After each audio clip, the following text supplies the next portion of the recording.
Good evening. It's 8 o'clock. I'm Xolim Gambi. We're coming to you live from Johannesburg. In your headlines tonight.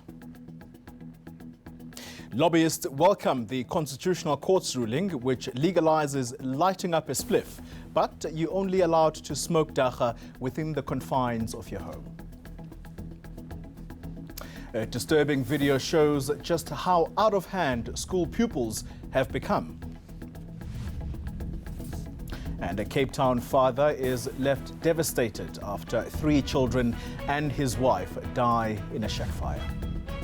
We begin here. South Africans can smoke a joint, but only in private. The use of dacha in public will remain prohibited. Today, the Constitutional Court upheld the Western Cape High Court judgment, which declared legislation criminalising the use, possession, purchase and cultivation of cannabis unconstitutional. Kailihle Khumalo has the full story.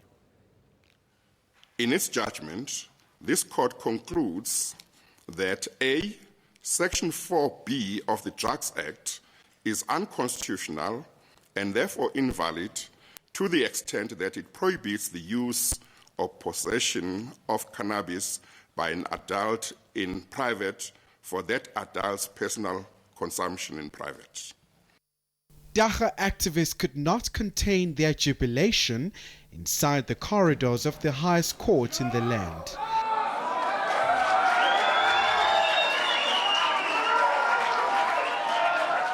Now Parliament has 2 years to fix constitutional defects in laws governing the use of marijuana, such as the Drug Trafficking Act of 1992 and the Medicines and Related Substances Control Act of 1965.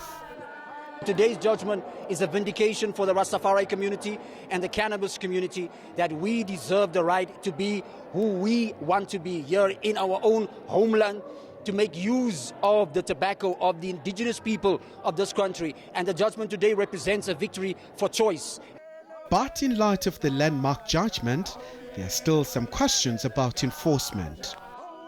So what is private use? How much is private use? And if you are caught with X amount of dacha in your possession, how much is private and how much is going to be dealing or otherwise? So there is quite a lot of work to do, but we hope and pray that the South African Police Service actually move on now. And what about the argument that this judgment may worsen the scourge of social ills in the country? The cannabis community in South Africa are peaceful, we're non-violent, we're loving, we support each other, we've been through hell with prohibition. At the same time, others are calling for the scope in terms of the use of dacha to be widened. If you have a problem, an antiseptic, we have a wound, a bleeding wound, you are able to use it as an antiseptic. You are able to also use cannabis also for religious observations, which I think a lot of us would know. And also, there are quite a number of hepatitis. You can use cannabis for hepatitis. You can use cannabis also for diabetes. Meanwhile, Parliament has noted the judgment and it says a new bill could be introduced to effect the court order. Kailihle Khumalo, Johannesburg. School violence has continued to make news in recent days, and now a shocking video has surfaced. Just a warning, the following visuals are of an extremely violent nature and may not be suitable for children to watch. This video of a scholar in Mpumalanga assaulting a driver has gone viral. It shows a 19-year-old pupil shouting at the driver and hitting him while the bus is in motion. The driver was transporting scholars home at the time. It's believed the incident occurred last week and a case of assault has been opened. The pupil has since appeared in court and the school has instituted a disciplinary hearing. Another fire, this time in Cape Town, has claimed the lives of 3 children. The children's mother also died in the blaze which broke out last night. Atim Tongana spoke to the woman's distraught husband.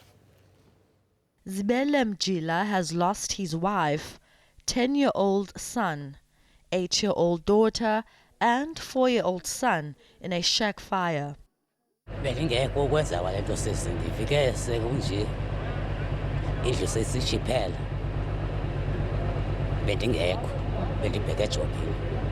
Busuke emsebenzini. So uve kanjani ukuba kukhona umlilo apha namhlanje? Ndikhathazekile.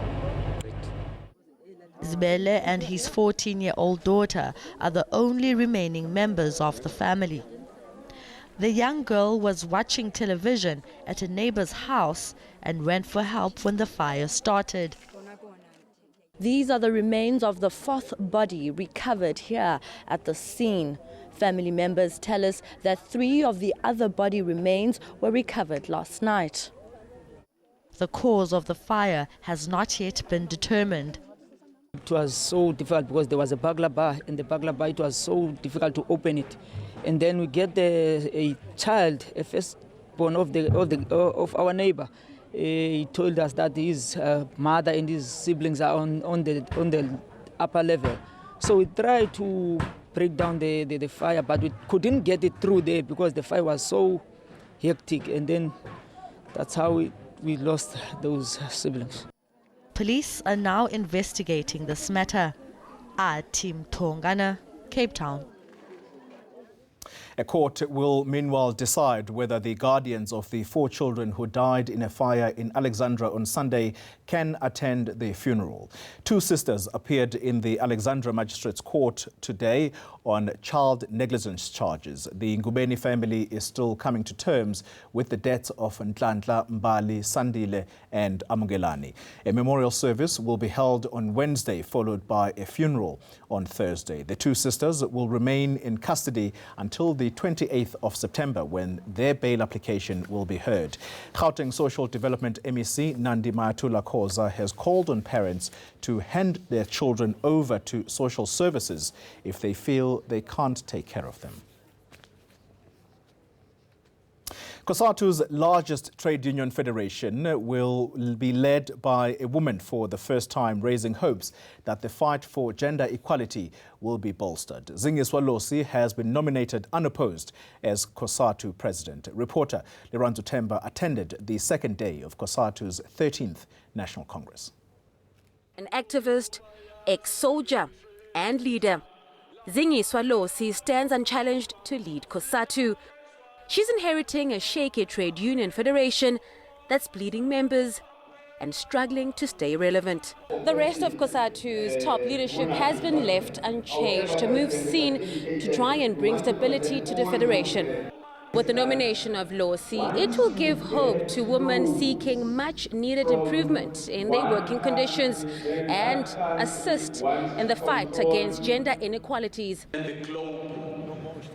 On the second day of COSATU's 13th National Congress, the third leg of the tripartite alliance added its voice in the federation's battles. The issue of one country, one federation will not be realized through discussions in the boardrooms, but largely will be realized through concrete joint struggles on the ground. That is the challenge that faces this federation in engaging the rest of the labor movement. Nzimande says the days of the ANC calling all the shots should be done away with. Now, what do we mean by a reconfigured alliance? It's simple. We need an alliance that does not only work together when it's election time. It must be taking up issues of our people at all times. Workers also debated the state of health of the Trade Union Federation through the Congress's organizational and financial reports. Leranzo Temba, Johannesburg. The DA has announced that it has selected Den Plato to be the next mayor of Cape Town. The party's federal executive met earlier today and decided to implement a recommendation made by a selection panel. Now, Plato, who previously held the position, will replace Patricia de Lille, who leaves her position at the end of October. He is currently the MEC for Community Safety in the Western Cape. The DA, meanwhile, says DA leader Musa Maimane has declined a request to stand for the position of Western Cape Premier. Well, stay with us on eNews. A rocky start to Zimbabwean President Emmerson Mnangagwa's first State of the Nation address.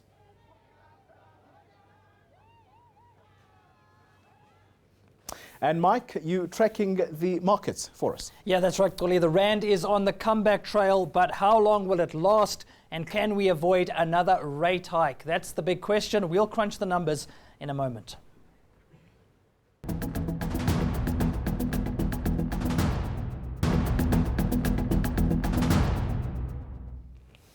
Welcome back, and thank you for staying with us. So, Mike, what do we need to know from the world of business? Some fascinating developments when it comes to oil today. Why is this important? Well, of course, oil prices feed into the price of fuel, and we've had some serious pain at the pump over the last few months. And if you take a look very quickly at that graph, that's the Brent crude oil price over the last 6 months, and you can see it just has been spiking month after month after month. Back in March, it was $66 to the barrel, and it touched close to $80 to the barrel a little bit earlier today, and that is not a good sign. Remember, we are expecting quite a sharp fuel price increase in October. If we very quickly take a look at the rand as well, the rand-dollar exchange rate is also feeding into this equation, and it was at 11.60 back in March and early April. It has gone higher than 15.30 during the course of the last few weeks. And of course, when the rand gets to those sorts of levels, it does make it even more expensive to buy oil in the first place. So two factors really feeding into this: a weak rand and a higher oil price. Not good news for South African motorists, and certainly not good news as we face a possible rate hike on Thursday when the Reserve Bank takes its decision. Very, very important, Mike. And with that, how did the markets perform today? Well, let's take a quick look at the markets. The JSE just scraping into a positive territory. It was in the red for most of the afternoon. Of course, the local market has been under pressure, with the emerging markets in the midst of a sell-off. We did see a slight dip in the industrials at the close of trade, but it's been a solid day for the mining stocks, that sector benefiting from relatively stable commodity prices. And speaking of those commodity prices, platinum making a comeback today, the spot price gaining as much as 3% at one stage. But as I mentioned, bad news for motorists. Brent crude edging towards $80 to the barrel. We didn't see major fluctuations during the day, but South Africans will want that figure as low as possible, with another fuel price hike looming large on the horizon. And finally, the rand looking a bit firmer today. The local unit trading between 14.85 and 14.90 in late trade.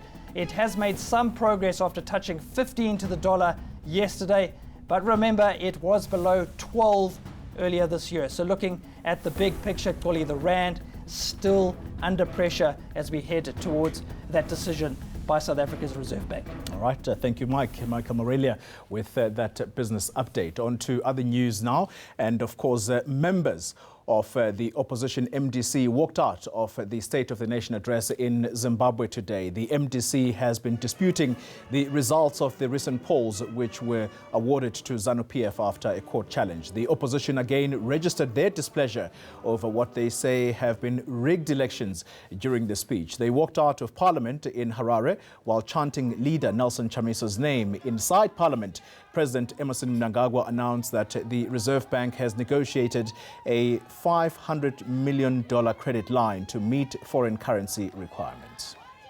Right after the break, we go to Joel Guy at our Weather Center for your live weather report. And then we'll tell you more about the billionaire who is planning to orbit the moon.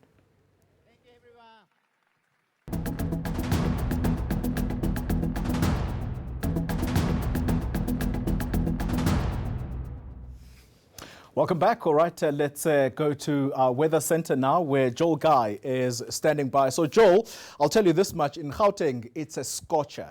Talk to us about what the rest of the country looks like. Well, we stayed with more or less the same kind of weather that we had on Monday. Hot over eastern South Africa, cloudy, wet and chilly over the western areas. Now, this is because we have been seeing a series of cold fronts passing through the western areas, and we still have two cold fronts that are set to control the weather over the western and southern areas as we go through Wednesday. Now, here's how we're going to start off Wednesday. We are going to have this second cold front hitting the southwest coastline, and through the day, it will maintain cloudy, rainy and chilly weather over much of the Western Cape and the western areas of the Northern Cape with a chance of light snowfalls over the Southern Cape interior. We will also start Wednesday with drizzly conditions along the KwaZulu-Natal coastal areas and the adjacent interior. It will be fine but chilly for the central areas and mild for eastern South Africa. Then in the afternoon, we are going to stay with wet weather over much of the Western Cape. The wet weather will spread into parts of the east coast, and it will be mostly sunny for the central and eastern areas. Once again, very hot for the eastern provinces with heatwave conditions persisting in Gauteng and parts of the Limpopo province. Then in the evening, it will stay fairly wet for much of the eastern Cape, KwaZulu-Natal and the southeastern areas of the Mpumalanga province. Now let's take it closer to your part of the country. It's going to be mostly sunny for the eastern half of the Northern Cape, but with cooler afternoon temperatures compared to what we saw this Tuesday. Cold over the western areas where rain showers are expected for much of the day on Tuesday.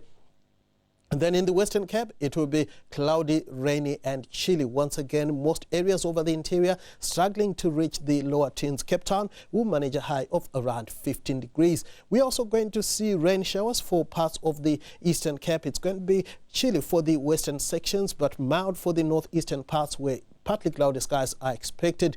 KwaZulu-Natal should also see isolated showers, especially in the morning along the coastal areas, spreading inland in the afternoon. The northeastern areas will stay partly cloudy and hot. Another sizzling hot day is forecast for much of Mpumalanga. Mbombela will stay stuck at the 38-degree mark. We are also going to stay with the very hot weather for much of Limpopo, highs staying in the lower 40s for Palabora, Musina and around Lephalale.